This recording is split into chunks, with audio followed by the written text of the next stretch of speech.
அங்க மேதகு பிரபாகரனுடைய தலைமை ஏற்பாங்கல்ல எங்க தமிழர் வாரிமொழி கட்சியில திமுக தாங்க தலைமை. அங்க என்னங்க கூத்தா இருக்கு. என்னத்த போனாலும் அவங்க தனியா சீமான் மாதிரி தனிச்சு நிக்க இயலாது. தனிச்சு நின்றாலும் இந்த ஓட்டு சதவீதம் வராது. அவரு பண்ருட்டி மட்டும்தான் அவருக்கு. மிஞ்சி போனா அந்த வன்னியர்கள் இருக்கக்கூடிய இடத்துல ஒரு சதவீதம் 0.1 2 தான் வாங்குவாரு. ஒரு கட்சி இருக்காது 2026 அப்புறம். இதேதான் அண்ணாமலையும் சொன்னாரு.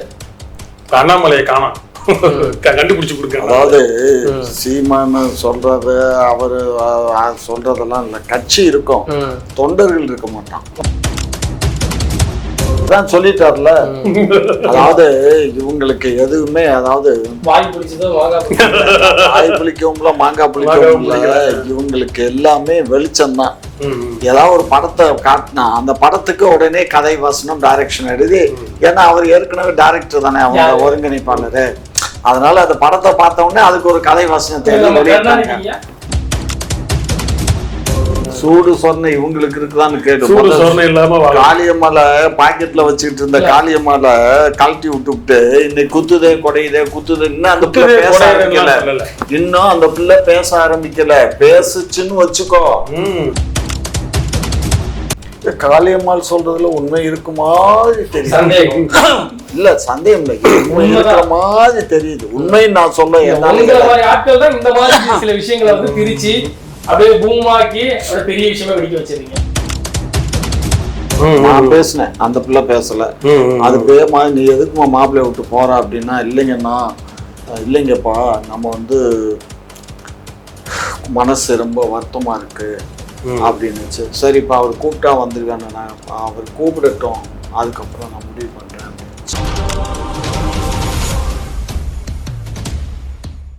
குக்கு செய்தி நேயர்களுக்கு வணக்கம்.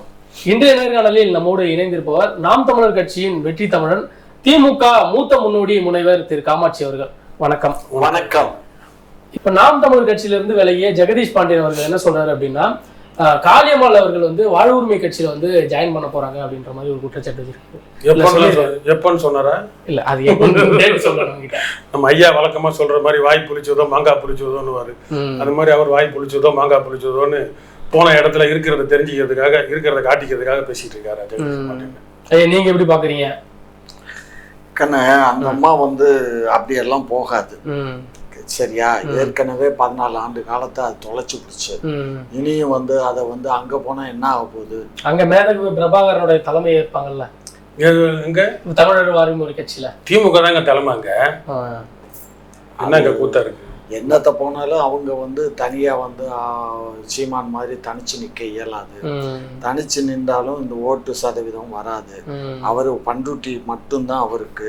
மிஞ்சி போனா அந்த வன்னியர்கள் இருக்கக்கூடிய இடத்துல ஒரு சதவீதம் 0.1 2 தான் வாங்குவாரு.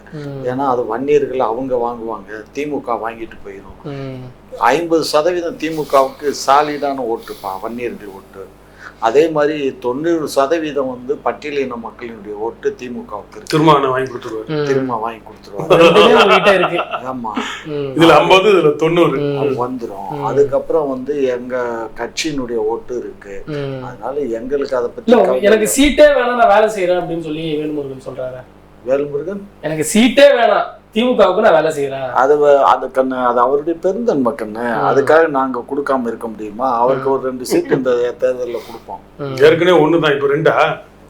விடுதலை சிறுத்தை கட்சிக்கு அது அவருக்கு 10க்கு மேலதான் கொடுக்கலாம் வாய்ப்பு இருக்கு. கண்டிப்பா. சரி, இப்போ வாழ்வுரிமை கட்சி தொடர்ச்சியா அதுல ஜாயின் பண்ண ஜெகதீஷ் பாண்டியன் என்ன சொல்றாருன்னா, பெரியார தொடர்ச்சியா விமர்சனம் பண்றாரு. இது பிஜேபிக்கு துணை போறது, அதுல இருந்தா கட்சியில இருந்து வெளியே வந்தா சீமானுக்கு மே 18 கொண்டாடுறதுக்கு எந்த ஒரு தகுதியும் இல்லை அப்படின்ற மாதிரி எல்லாம் தொடர்ந்து. பிஜேபிக்கு துணை போறதுன்னா கனிமொழி அவங்கதான் இந்தியாவோட பிரதிநிதியா போயிருக்கிறாங்க. பிஜேபி RSS ஓட பிரதிநிதியா, முதன்மை பிரதிநிதியா போயிருக்கிறாங்க. பாகிஸ்தான் மீது போர் தொடுத்ததை நியாயப்படுத்தி உலக நாடுகளுக்கு. ஏன் நிர்மலா சீதாராமனுக்கு இங்கிலீஷ் தெரியாதா? வேற மொழிகள் தெரியாதா? பாஜக RSSல யாருமே கிடையாதா? எப்படி ஒரு திராவிட கம்பெனியிலேருந்து ஒரு திமுக தலைமையிலேருந்து ஒரு ஆளை அனுப்புகிறாங்க? இவங்க தலைமை எப்படி அனுப்பலாம்? அந்த வேலையை நீ பாருப்பா, வெளியுறவு கொள்கையை நீ பாரு. நீ தான் குண்டு போட்ட சண்டை போட்ட, நீ போய் விவாதம் பண்ணிக்கோ, எங்களுக்கு எங்க நாட்டு மக்கள் பிரச்சனை எவ்வளவோ இருக்கு, உள்நாட்டில் எவ்வளவோ கலவரங்கள் நடக்கிறப்ப கம்முன்னு இருந்துட்டேன்னு சொல்லி பேசலாம்ல. இந்த அம்மா பேசுறதான தலைப்பு செய்தியா வருது. அப்ப நீங்க ஆரியமா திராவிடமா, ராமரா ராவணனா அப்படின்னு இருக்குல்ல. அதனால இவங்க எல்லாம் பாஜக ஒரு துணை பெயரும்னா இவங்க தான் மெயின் டீம். இப்ப சந்திரபாபு நாயுடு ஐயாக்கு ஆந்திரால வந்து எல்லாருக்கும் ஹிந்தி பேச தெரியும். ஈரோட்ல பாஜக நாம் தமிழ் கொடியை ஏந்திட்டு போயிட்டு அவங்களுக்கு வாக்கு கேட்கிறாங்களே அப்படின்னு சொல்லி குற்றச்சாட்டு வைக்கிறாங்க. ஆதாரம் எதுவும் இல்லை. எவ்வளோ ஒன்று ரெண்டு என்ன கண்ணுக்கு தெரியாம இருந்தாலும் இவங்களே கட்டி விடுறதா இருக்கலாம். ஆதாரம் எதுவும் இல்லையே. எங்க ஆதாரம் இருக்கு? ஈரோட்ல அப்படின்னா ஓட்டு அள்ளி போட்டாங்களா? பிஜேபிக்கு வர ஓட்டு, அதிமுகவுக்கு வர ஓட்டு யாருமே நிக்கலாங்க. அப்ப அவங்க ஓட்டெல்லாம் அள்ளி தூக்கி போட்டாங்கல்ல, அதெல்லாம் ஆதாரமற்றது. இல்ல பாஜகவோட ஓட்டு தான் ஈரோட்ல அவருக்கு விழுந்திருக்கு அப்படின்ற மாதிரி. அப்ப பாஜக வாக்கு வங்கி இருக்குது அப்படின்னு சொல்ற மாதிரி நீங்க காட்டிக்கிறீங்க. பாஜக ஓட்டுன்னு இல்லை, அதான் நிறைய பேர் சொன்னதுதான். அப்படி ஒண்ணு பெரியாரு ராமசாமி எதிர்க்கிறாரு அப்படின்னு எதிர்த்து போட்டாலும் அவன் ஓட்டாங்க நோட்டாக்கு போடலாம், இல்ல வேற எதுக்காவது கூட போடலாம், பல வேலைகள் பண்ணலாம். சீமான் நாம் தமிழர் கட்சி வேட்பாளர்னு நிப்பாட்டி போடுறப்ப அது கொள்கையை ஏற்று உடன்பட்டு ஓட்டு போடுற ஓட்டு தான் அது. அது யார் போட்டான்னு அவரும் ஒரு வீர், அவ்வளவுதானே. அந்த ஒட்டுமொத்த கூட்டமும் போட்டிருந்துச்சு அப்படின்னா அது ஒரு ஏரியா வயசா பார்த்தோம்னா நம்மளுக்கு தெரிஞ்சிடும். அப்படி போடல. தொடர்ச்சியா 2026ல சீமான நாங்க ஓரம் கட்டுவோம் அப்படின்ற மாதிரி ஒரு குற்றச்சாட்டு யார் சொல்றாரு? ஜெகதீஷ் பாண்டியன். அவர் சொன்னா செய்வாரு, சொல்லுன்னு சொல்வார், சொல்லின்னு சொல்வார். ஏன்னா இப்ப அவர் கூட இருக்கிறது அந்த மதுரை வெற்றி குமரனும் அங்க இருக்காரு. அவர் ஒரு பெரிய கேங்கோட இருக்காரு. இவரு அங்க ஒரு கேங். என்ன கேங்க? அதான் அந்த கட்சி வளர்க்கின்ற. 2026ல சீமான ஓரம் கட்ட போறாங்க. சீமான ஓரம் கட்ட. ஆமா ஆமா, சீமான ஒரு கட்சி இருக்காது 2026க்கு அப்புறம். இதேதான் வந்து அண்ணாமலையும் சொன்னாரு. அண்ணாமலையை காணோம், கண்டுபிடிச்சு கொடுங்க. அதாவது சீமான சொல்றது அவரு சொல்றதெல்லாம் இல்ல. கட்சி இருக்கும், தொண்டர்கள் இருக்க மாட்டான். கட்சி இருக்கும். ஏன்னா சீமான் இருப்பார்ல, சீமான் இருக்கும் தொட்டியும் கட்சி இருக்கும். அதே மாதிரி வெற்றி தமிழன் இருக்கும் தொட்டிக்கும் அந்த கட்சி இருக்கும். ஜெகதீஷ் பாண்டியன் மாதிரி ஆளுகளும் நாளைக்கு இவர மாதிரி ஆளுகளும் எவ்வளவு நாளைக்கு அங்க தாக்கு பிடிப்பாங்கன்னு இருக்குல்ல ஒரு கணக்கு. எலெக்ஷன்லயும் பார்ப்போம். இவர் ஏற்கனவே ஒரு இந்த பகுதியில ஒரு 3 எம்எல்ஏ தொகுதி பொறுப்பாளராக இருந்தாரு. இன்னைக்கு 0ல இருக்காரு. எத்தனை நாளைக்கு இந்த 0 10 ஆகுமா, 100 ஆகுமா, 1000 ஆகுமான்னு கணக்கு இருக்கு. தொடர்ச்சியா வந்து நாம் தமிழர் கட்சி வந்து அதிகாரம், அந்தஸ்து, பணம், பதவி அதுக்காக மட்டும் தான் நாம் தமிழர் கட்சியில இருக்கிறாங்களா? அப்படி இருக்கிறவங்க தானே போயிருக்கிறாங்க. கொள்கையோட வந்திருக்கலாம், கொள்கையோட சேர்ந்து இதுவும் இருந்திருக்கும். இருக்கிறப்ப என்னடா எவ்வளவு நாள் தானே நம்ம இயக்கத்தோட இருக்கிறது, ஐயா மாதிரி ஆளுங்க கொஞ்சம் குசி பேத்தி விடுறப்ப கலந்து போறவங்க இருக்கலாம். இன்னொன்னு நம்ம சொல்ல வந்தோம், என்னது சரி விடுங்க, ஐயாவால முடிஞ்சது. இன்னொரு பக்கம் ஸ்டாலின் ஐயா போய் சந்திக்கிறாரு மோடிய. எத்தனையோ முதல்வர் இருக்கிறாங்க, மந்திரிகள் இருப்பாங்க, சந்திக்கலாம். சந்திரபாபு நாயுடு ஐயாவோட போய் ஏன் சந்திக்கிறாரு? ஏன்னா ஆந்திரால வந்து மும்மொழி கொள்கை இருக்கு, இந்தி எல்லாரும் பயில்றாங்க. அப்ப சந்திரபாபு நாயுடு ஹிந்தி தெரியும், இவர் தமிழ் தெரியாது, இவருக்கு தமிழை தவிர வர்றதுன்னு தெரியாது. தமிழ் தெலுங்கு தாய்மொழி. அப்ப சந்திரபாபு நாயுடு தெலுங்குல பேசி மோடிக்கு ஹிந்தியில புரிய வச்சு என்ன டீலிங்? வேற யாரும் சேர்ந்து நிக்கல பாருங்களேன். வேற இந்தியா கூட்டணி முதல்வர்களோ இல்ல வேற யாருமே சேர்ந்து நிக்கிறாரு. அப்ப இவர் தனிப்பட்ட குடும்ப பிரச்சனைக்கு இந்த ரைடுக்கு எல்லாம் போயிட்டு அதுக்கு காரணம் சந்திரபாபு நாயுடு ஐயா இருக்கிறதுக்கு காரணம் இவர் அவர் மொழியில பேச, அவருக்கு ஹிந்தி தெரியும், அவர் மோடிக்கு புரிய வைக்க. நாம் தமிழர் கட்சி இதே குற்றச்சாட்டு வைக்கிறீங்க. எப்படி எந்த முகாந்தாரத்தை வச்சு இதாங்க முகாந்தாரம் படங்க. இவங்க 2 பேரும், சந்திரபாபு நாயுடு ஐயா, ஸ்டாலின் ஐயா, மோடி ஐயா, வேற யாரும் கூட இல்ல. நிர்மலா சீதாராமன் தமிழ் தெரியும்ல, அந்த பொம்பளை அந்த அம்மா கூட இல்ல, அதை வச்சு டிரான்ஸ்லேட் பண்ணிருக்கலாம்ல. அது என்ன பாசம்? ஐயா சொன்னார்ல மாடோட தான் சேரும்னு, அப்படி சேர்ந்து அப்படி மோடி கிட்ட டைவர்ட் பண்ணி போடுறாங்க. சொல்லுங்க. அதான் சொல்லிட்டார்ல. அதாவது இவங்களுக்கு எதுவுமே, அதாவது வாய் புளிச்சதோ வாய் புளிக்கவுங்களா மாங்காய் புளிக்கவுங்களா, இவங்களுக்கு எல்லாமே வெளிச்சம்தான். ஏதாவது ஒரு படத்தை காட்டினா அந்த படத்துக்கு உடனே கதை வசனம் டைரக்ஷன் எழுதி, ஏன்னா அவர் ஏற்கனவே டைரக்டர் தானே, அவங்க ஒருங்கிணைப்பாளரு. அதனால அந்த படத்தை பார்த்த உடனே அதுக்கு ஒரு கதை வசனம் தேவை. அவரு எல்லாம் அதான் மறைஞ்சு போயிட்டாரு. அவர் இல்லாத ஒருத்தரை பத்தி பேசி என்ன பிரயோஜனம்? எங்க இருந்து வந்தாரு? கதை வசனம் எழுதினாரு. அவர் கதை வசனம் எழுதும் போது இந்த யாரும் அவரை எதிர்த்து பேசுறதுக்கெல்லாம் நாதி இல்ல. விழிப்புணர்வு இல்லைன்னு இல்ல. எங்கடா ஜனங்கள் இருந்தீங்க அன்னைக்கு? வெறும் 4 கோடி மக்கள் இருந்தான்டா. இங்க பாரு, 4 கோடி மக்கள் நாங்க உருவாக்குறதுக்கு நாங்க என்ன ஊரெல்லாம் பொண்டாட்டி கட்டிட்டா இருந்தா? என்ன பேசுற அறிவு கேட்டதானமா? அன்றைக்கு 4 கோடி மக்கள் இருந்தா இன்னைக்கு 12 கோடி மக்கள் இருக்கான். பெருத்து போச்சு ஜனம். அப்படி இருந்தும் வீட்டுக்கு ஒண்ணுன்னு சொல்லியே உழவு இருக்கான். நீ அளவு இல்லாத பிள்ளைய பத்துக்குங்கடான்னு சொல்லி இருந்தோன்னு வச்சுக்க. இன்னைக்கு இந்தியாவுடைய ஜனத்தொகையே தமிழ்நாடு தான் இருந்திருக்கும். ஊபி எல்லாம் நம்மகிட்ட பிச்சை வாங்கணும். நம்ம ஏதோ கட்டுப்பாடு கொடுத்ததுனால இந்த மாதிரி ஆகி போச்சு. நமக்கு ஒண்ணு நம்ம இருவர் நமக்கு இருவர், அப்புறம் நாம இருவர் நமக்கு ஒருவர், இப்ப நாம இருவர் அப்படிங்கிற அதான் நமக்கே ஒருவர் நாமே இருவர் அப்படின்னு வந்துருச்சு இப்போ. அதனால நம்ம இனிமே போற காலத்துல ஏதோ சூதானமா வாழணும். அதுக்கு வந்து திராவிட மாடல் ஆட்சியை விட்டா நாதி யாருமே இவங்களால எல்லாம் சூடு சொரணை இல்லாம சூடு சொரணை இவங்களுக்கு இருக்குதான்னு கேட்டு காளியம்மால பாக்கெட்ல வச்சுக்கிட்டு இருந்த காளியம்மால கழட்டி விட்டு இன்னைக்கு குத்துதே கொடையுதே குத்துது. இன்னும் அந்த பிள்ளை பேச ஆரம்பிக்கல. இன்னும் அந்த பிள்ளை பேச ஆரம்பிக்கல. பேசுச்சுன்னு வச்சுக்கோ, ஐய நாரி நலமழிஞ்சு போயிடும்.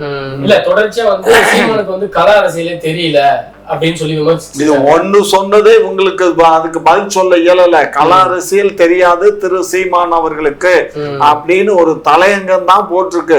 அதனுடைய உள்ள போய் பாரு, விலாவாரியா போட்டிருக்கு. சீமான் தான் யாரு எப்படி அப்படி.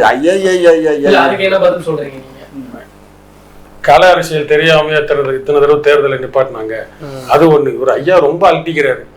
ஒண்ணுமே கல அரசியல் இல்ல, ஒண்ணுமே தெரியாம அரசியலே தெரியாம துணை முதலமைச்சர் ஆனவங்க எல்லாம் அவங்க. என்ன தெரியும் அவருக்கு? சிந்தாதிரிப்பேட்டை எங்க இருக்கு, வேசரபாடி எங்க இருக்குன்னு தெரியுமா உதயநிதிக்கு? ஒரு மண்ணும் தெரியாது, சினிமாவில் நடிச்சிட்டு இருந்தாரு. கல அரசியலும் தெரியாம அரசியலே தெரியாம துணை முதல்வர் ஆயிட்டு இதுக்கெல்லாம் ரொம்ப அழட்டிக்க கூடாது ஐயா. அதனால அவங்க போயிட்டாங்க, விரக்தியில இருப்பாங்க. ஒரு கருத்து அவ்வளவுதான். இல்ல தொடர்ச்சியா வந்து போன உடனே சொல்லாதவங்க இப்ப சொல்றாங்களே. இப்ப அது அவங்களோட பொறுமை. அது நம்ம ஒண்ணும் பண்ண முடியாது. அவங்க கருத்தை பொறுமையா வெளிப்படுத்துறாங்கன்னா அது வெளிப்படுத்திட்டு போறாங்க. நீங்க எப்படியா பாக்குறீங்க? காளியம்மாள் சொல்றதுல உண்மை இருக்கு மாதிரி தெரியுது. சந்தேகம் இல்ல, சந்தேகம் இல்லை, உண்மை இருக்கிற மாதிரி தெரியுது. உண்மைன்னு நான் சொல்ல மாதிரி ஆட்கள் தான் இந்த மாதிரி சில விஷயங்களை வந்து திரிச்சு அப்படியே பூமாக்கி அப்படியே பெரிய விஷயமா வெடிக்க வச்சிருக்கீங்க. நான் சொல்றத கேட்டு உண்மை இருக்கிற மாதிரி தெரியுதே தவிர அது உண்மைன்னு நான் சொல்லல. உண்மை இருக்கிற மாதிரி தெரியுது. அது அந்த பொண்ணு தெரியுது. ஆமா அந்த மாதிரி தான் சொல்லுங்க. அதான்ப்பா, அந்த பொண்ணு சொல்றது எல்லாமே சரின்னு சொல்றதுக்கு இயலாது. ஏன்னா அது ரெண்டாவது இன்னொரு விஷயம், அது கூட பயணிச்சது எத்தனை வருஷங்க? ஒரு 10 வருஷம் கூட இருந்திருக்குமா? 2019 தான் அவங்க முதல் வேட்பாளர். சரி, இன்னும் ஒரு 5-6 வருஷம். அதுக்கப்புறம் 2016 அப்படியே தொடர்ச்சியா. ஆமா, அதுல இருந்தே இருக்காங்க, நீண்ட காலமா இருக்காங்க. பட் ஆனா அட்ரஸ் கொடுத்தது விலாசம் கொடுத்ததெல்லாம் வந்து சீமான் தான். அதை வந்து மறுப்பதற்கு இல்லை. ஆனா விலாசம் கொடுத்தாச்சுங்கிறதுக்காக உரிமை கொண்ட இயலாது இல்ல, மசுறு பிசுறுன்னு எல்லாம் பேச இயலாது இல்ல. ஒருத்தர் இப்ப இவரே இருக்காரு. ஏற்கனவே பல ஊடகத்துல பேசிட்டேன் ஐயா, முன்னாடி ஒரு தடவை சொல்லியிருக்கேன். அதெல்லாம் ரெக்கார்டு ஆஃப் தி ரெக்கார்டு தான். என்னன்னா இப்போ வந்து சீமான் என்ன பேசினாலும் டிஜிட்டலா இவங்க திருடங்க கல்லைங்க எல்லாம் காவல்துறையை வச்சு வெளியிட்டு எவன் மூலமா கள்ளத்தனமா வெளியிட்டது அந்த ஆடியோ. எல்லா கட்சி பெரிய மாநாட்டுக்கும் பந்தல் போடுறவர் பந்தல் சிவா, நல்ல தடியா கருப்பா ஒரு ஐயா இருப்பார். ஆமா, எல்லா கட்சிக்கும் பெரிய மாநாடு போடுறவங்களும் அவர் தான். 2016 முன்னாடி 15 திருச்சி மாநாடு அப்போ நாம் தமிழர் கட்சிக்கு எண்ணெய் எழுச்சி மாநாட்டுக்கு அவர் தான் பந்தல்.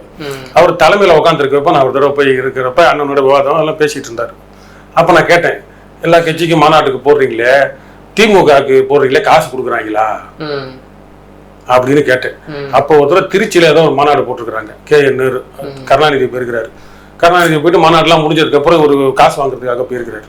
அப்ப KN நேரு வேட்டியை அவுத்துட்டு எதுவுமே இல்ல, எல்லாத்தையும் அந்த கிழமை பிடிங்கிட்டு போயிட்டான். கெட்ட வார்த்தையில இன்னும் கொஞ்சம் போட்டு கிழமை பிடிக்கிட்டு போயிட்டான், கருணாநிதி பிடிக்கிட்டு போயிட்டான். அப்போ இதை நான் குறையாவே சொல்லல. அந்த ஒரு மாநாடு நடத்துற வலியும் வேதனையும் ஒரு மாவட்ட பொறுப்பாளர் கட்சி தலைமை குளறுபடிகள் இருக்கதான் செய்யும். கட்சி தலைமை அப்படிதான் செய்யும். மாவட்ட பொறுப்பாளர் எங்க கை வச்சிருப்பாங்க, என்ன பண்ணிருப்பாங்க. அப்ப எனக்கே ஒண்ணும் இல்லைன்னு வேட்டி அவுத்து காட்டின KN நேரு இந்த பல ஊடகங்களை நான் சொல்லியிருக்கிறேன். அப்ப இதெல்லாம் வந்து நம்ம செவி வழியா செய்தி போடுறோம். அப்ப நோ டிஜிட்டல். இப்ப டிஜிட்டல்ன்றதுனால இவங்க அரசு உளவுத்துறை பயன்படுத்தி இந்த மாதிரி கேவலமானதெல்லாம் வெளியிடுறதுனால அந்த பிசுறு மசுறு எல்லாம் வெளியே வருது. அந்த பிசுறு மசுறு வேட்டி அவுத்த மசுறு எல்லாம் நம்மளுக்கு என்ன, அந்த மாதிரி எத்தனை வேட்டி அவுத்துருப்பாங்க சொல்லி பெரிய கட்சிகளே இந்த மாதிரி நடக்குது. இது நான் சொன்னது உண்மை, நான் நேரடி சாட்சியா சொல்றேன். பந்தல் சிவான சொன்ன வார்த்தை இது. பதில் சொல்லுங்க. என்ன இதுல என்ன தப்பு இருக்கு? எப்பா என்கிட்ட பணம் இப்போதைக்கு இல்லப்பான்னு சொல்றதுக்கு பதில் என்கிட்ட ஒண்ணும் இல்லை அப்படின்னு கிளம்ப பிடிக்கிட்டு போயிட்டானு. இல்ல துணியை அவுத்து காட்டுறது.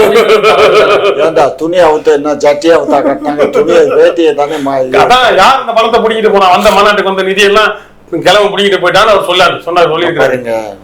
இதெல்லாம் வந்து சும்மா இந்த மாதிரி கதையெல்லாம் கதையெல்லாம் கிடையாது. என்ன கட்ட பேசவே மாட்டாங்களா? கட்சிக்குள்ள எல்லாம் பேசவே மாட்டாங்க. எல்லாம் சும்மா இருங்க சார். சும்மா இருக்கும். உங்களுக்கு தான் புனையப்பட்ட செய்திகளை பரப்புரை பண்ணீங்களா? உங்களுக்கு புனையப்பட்ட செய்தி கெட்டது பாருங்க. அதெல்லாம் ஒண்ணும் கிடையாதுங்க. அவங்களா விரும்பித்தான் ஒவ்வொரு மாவட்ட செயலாளரும் 20 கோடி 30 கோடின்னு அவங்களா போட்டி போட்டு தான் கொண்டுட்டு வந்து அது தெருக்கோடியில தாலி ஏத்தாங்களா இல்ல உங்க தாலி ஏத்தாங்களான்னு எனக்கு தெரியாது. நான் போய் பார்க்கல. கொடுத்ததை பாக்குறேன். சூட் கேஸ்ல வச்சு கொடுக்குறாங்க, மேடையில பாக்குறேன் நானும்.